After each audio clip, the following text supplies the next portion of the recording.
Hi guys, it's Kenzie. Welcome to my YouTube channel.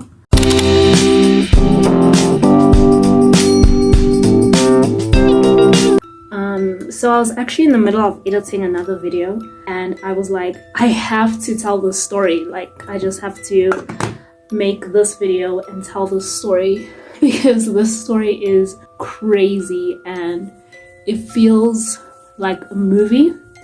I cannot believe that this happened to me. Like, it's very difficult for me to process that. And I can't believe how much time has gone by because I just think that I dissociated from my body. So when you dissociate, you just basically have like an outer body experience and you step outside of yourself, kind of like black out. And then when you, come together again, you're like, oh my gosh, so much time has gone by. I feel like there's been moments where I've just been sitting like this and just staring into space, kind of been unable to process. I decided that it would be fun to go on dating apps again. Big mistake, huge. I was like, you know what, I'll just meet these people and just go on dates. And I went on a few dates. The guys were really, my thing's running out now. But the guys were really nice and it was cool. And I was like, this is fun.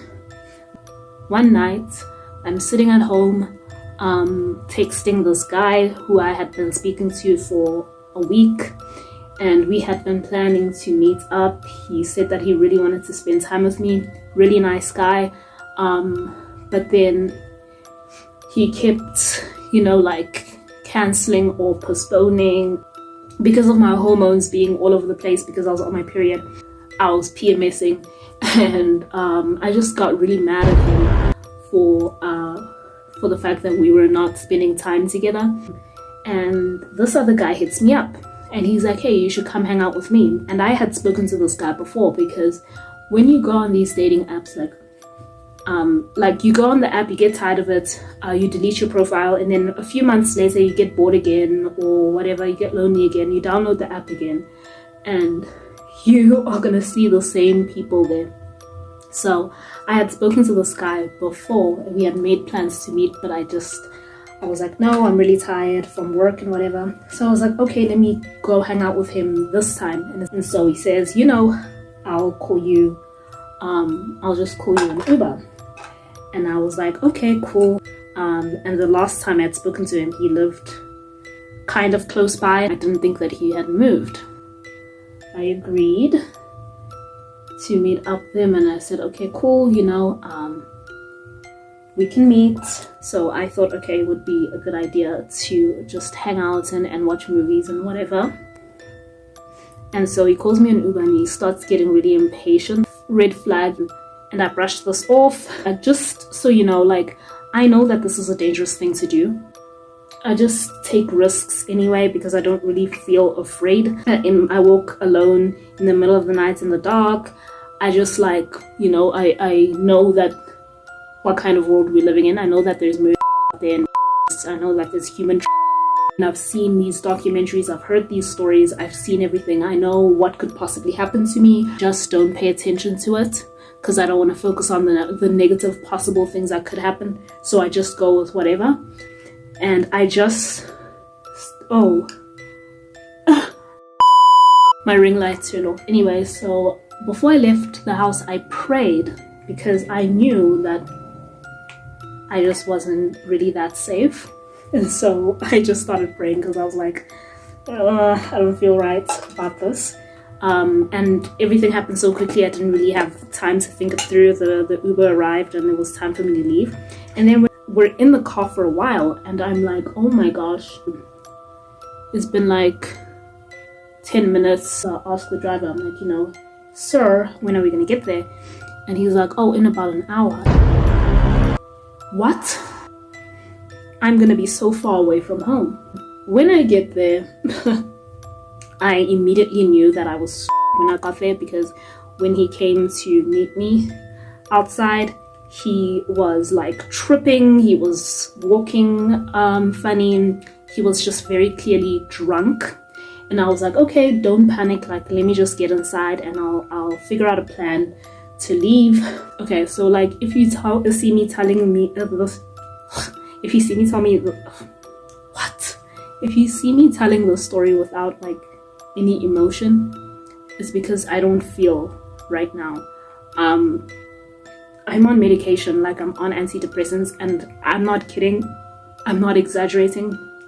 They literally just numb my feelings and I don't feel anything, which is a good thing, because if I were feeling right now, I would probably be really angry about the situation. I would be really sad.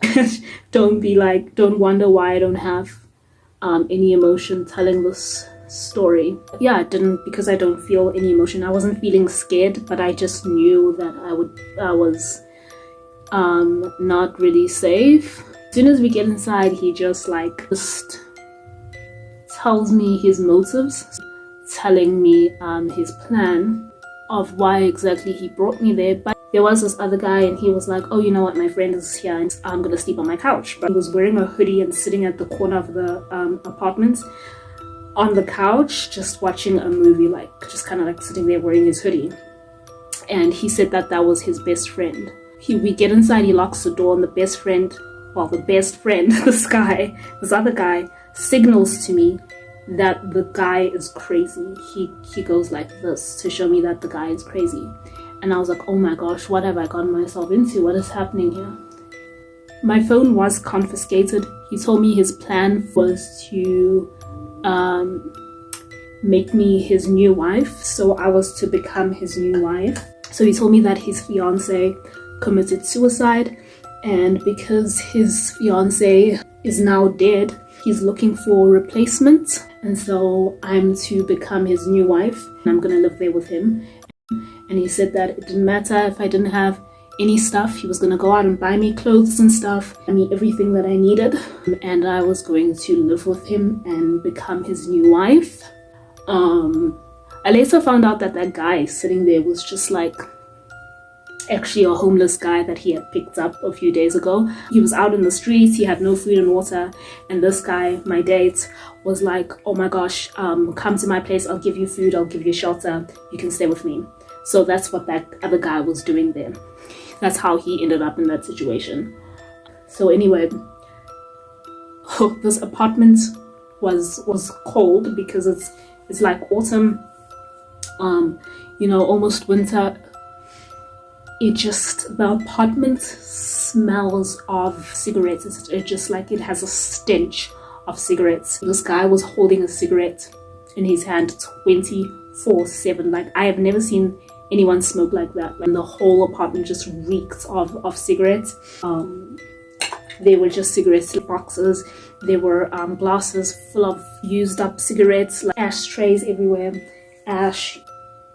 When I went to the bathroom, I was like, I need to go to the bathroom so that I can try and like get out of here, like organize a ride for me to get out of here. When I looked at Uber, it was really far away. So it was really expensive, because I was like an hour away from home. So he didn't want me to go to the bathroom by myself. He would insist on coming with me to the bathroom. Even when he went to the bathroom, he would say that I should come with him. I'm not gonna share the details of those bathroom trips because it's just too much. There are parts of the story that I'm not going to share because it's too dark and I don't want to talk about some of those things. Yeah, so I was in the bathroom and I locked myself in the bathroom and I said, I'm just going to sleep in here. I couldn't get a hold of anyone because it was really late, and I was like, I'm just gonna sleep in here. Eventually he came to the bathroom and said that I should just come and sleep with him in the bedroom and I would just sleep next to him. I got into the bathtub and I was like, I'm sleeping in here. I was using toilet paper as a pillow to soften the surface. In the bedroom, he locked me in the bedroom. He would lock the bedroom door and put the keys in his pocket. When I woke up the next morning, the apartment was locked and he and the other guy were not there at all. We were just locked up in there. He had a pet parrot, which I found was so ironic because his parrot was locked in a cage, and so was I. Technically, I'm locked in the cage. I didn't have my phone with me. Like, he had confiscated my phone. He took my phone away. Every time I was on my phone, he would like get angry. He would tell me to turn it off. At one point, he threatened to throw it across the room, and I was like, don't do that. He was like, I'm gonna throw your phone. And he would look to see what I was doing. And so all I could do was like take videos of the parrots. I took videos of me spending time with his parrot, and I posted it on social media, so that like on my stories, so that people would see like that I'm alive, or when I was alive, or whatever. So anyway, it was impossible for me to leave or like be separate from him. I'd be like, okay, now I really need to change like my tampon. So I would take my tampon out and roll it up in toilet paper and leave it there, and then I would do it again when it was time to change it again to go. And when I would go, he would be like, where are you going? And I'd be like, I need to go through this tampon way. And he would be like, give it to me. give it to me and I'll do it for you. And I would just hand him my tampons and put it in his hands, and then he would go and throw them away. But also like he was always drunk. Like he was always drunk, like constantly drunk, literally 24/7. He had like bottles of vodka, and he would drink like a fish. Like he would drink them so fast. At some point I was even asking myself, like, is that really vodka, or is that water in vodka bottles? Because like of the pace at which he was drinking them, it was like, it was insane. He also, like, he said that he loved God very much, so he would like play these very long turn on, you bastard.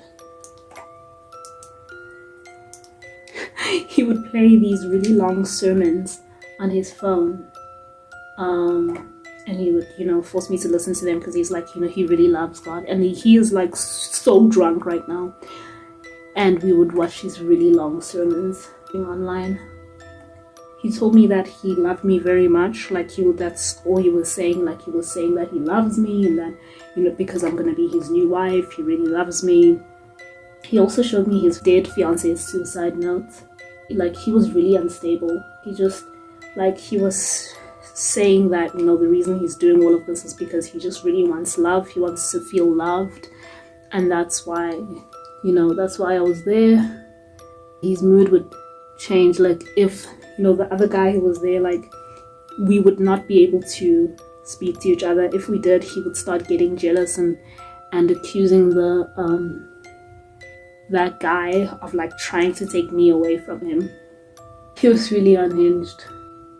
He's also like, well, he said that he was a musician, and he would force us to listen to, we would watch YouTube, and like he would force us to listen to his really, really long songs, like his music. We would sit there and listen to his music. Oh, we also had to watch, like we would just sit on the couch and be like, we're watching a movie now. We were watching this movie Gladiator that he really liked, which I can't stand that movie. We were just sitting there and watching that movie for hours. He would get random breakdowns. We would just be sitting there, and he would just start crying, like just like he just having breakdowns. So after about like 24 hours, like every time I said, oh my gosh, I really want to go home, he would be like, no, this is your home, you're gonna be my wife, we're gonna have babies. And he'd be like, why do you want to leave, why do you want to go home? You know, like he just was not having it. He got really, really angry because like he went to the bathroom for a sec by himself, and when he got back, the other guy was saying something to me, because we were just talking about how crazy this guy is. And then he got really angry at this other guy, because he was like, oh my gosh, you know, this guy is trying to like steal you away from me. So he got really angry. He started throwing glass across the room, and then he got really angry at that guy, told him to get out, and he stood up and started beating him up. And the thing is, I record everything on my phone, but I didn't have my phone, you know, like, because I wasn't allowed. And so I would have recorded this, but I didn't, because I couldn't. And at some point I started to intervene, and I was like, you know, stop hitting him, because he was just beating this guy up. And he turned around because he's beating this guy up, and I'm like trying to stop him. He turns around and he just face palms me, and I like lose my balance and I fall into the kitchen counter. He kicks the other guy out. I run to the bedroom to like lock myself in there, and he runs after me. And by the time I try to close the door, he's on the other side pushing the door open. And so because he's so much stronger than me, this guy has like huge muscles. He's so much stronger than me, and so obviously he overpowers me, and I go to the corner of the room behind the bed. I pull out my pocket knife, which I keep with me all the time in my boot. I'm back now. Okay, so where was I? I'm like, okay, so how am I going to overpower this guy?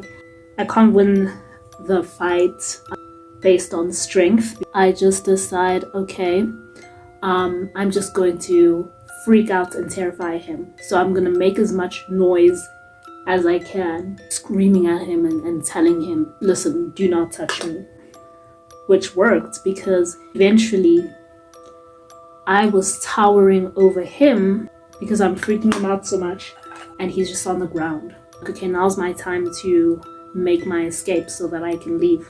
So I take I reach out for the keys to take the keys out of his pocket. He grabs my hand and he bites my finger, and then I get up, he grabs my foot, I kick him, and then he kicks me from the ground. He's on the ground, I'm standing up, but he's grabbing my leg.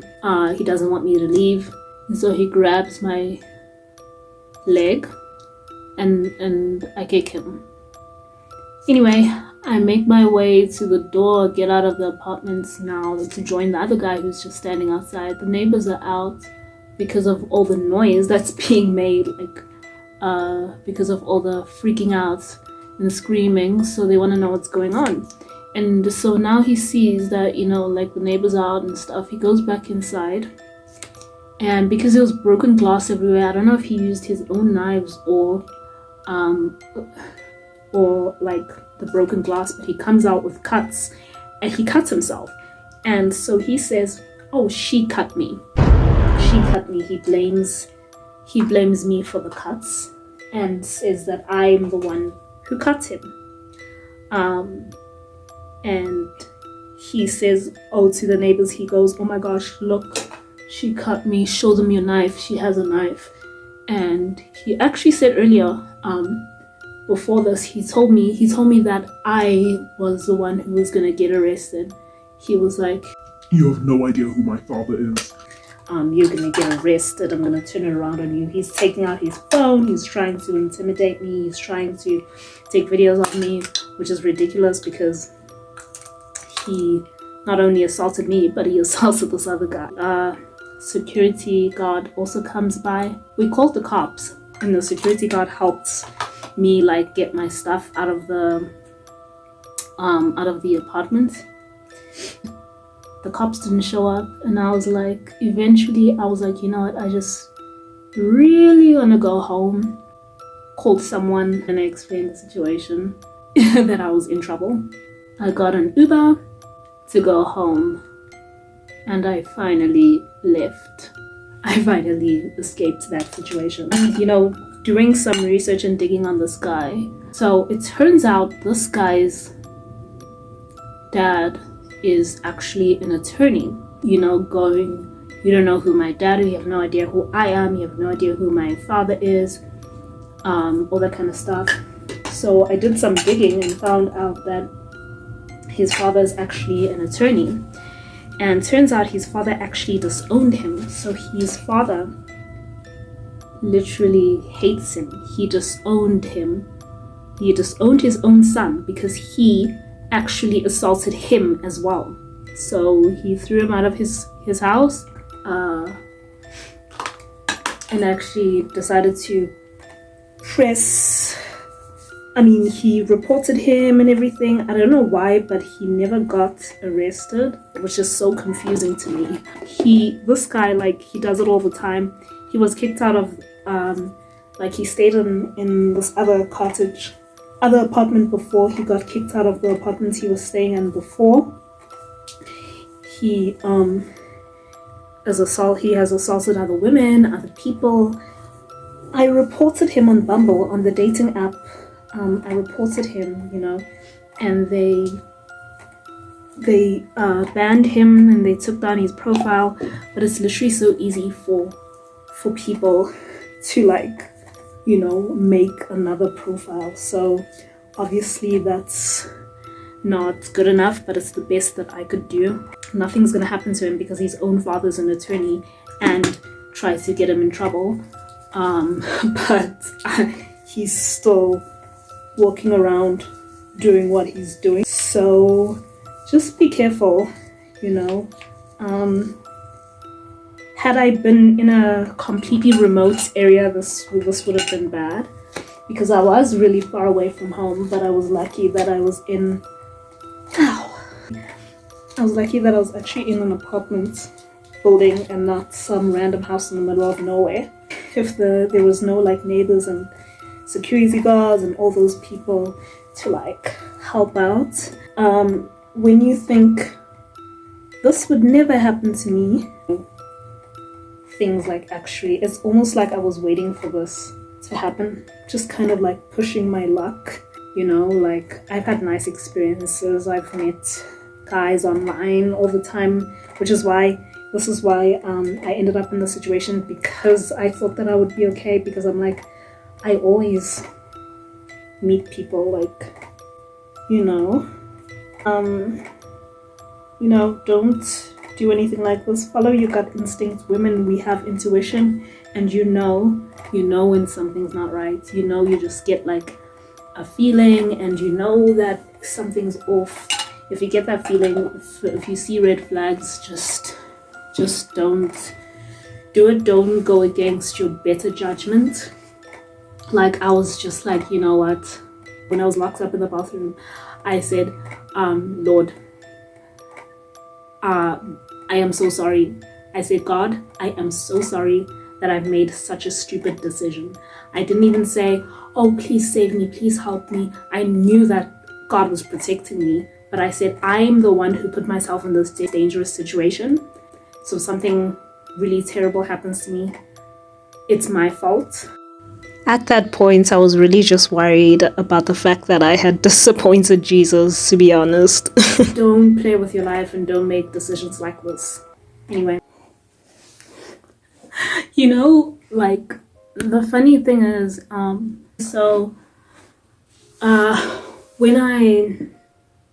before I got there, I sent him a message and I said, please do not hurt me. And he said, I have no intention of hurting you. I knew something was sketchy. I just felt it. I just knew. I knew, but I still continued on. His name is... Nothing is going to happen to him because he keeps doing this.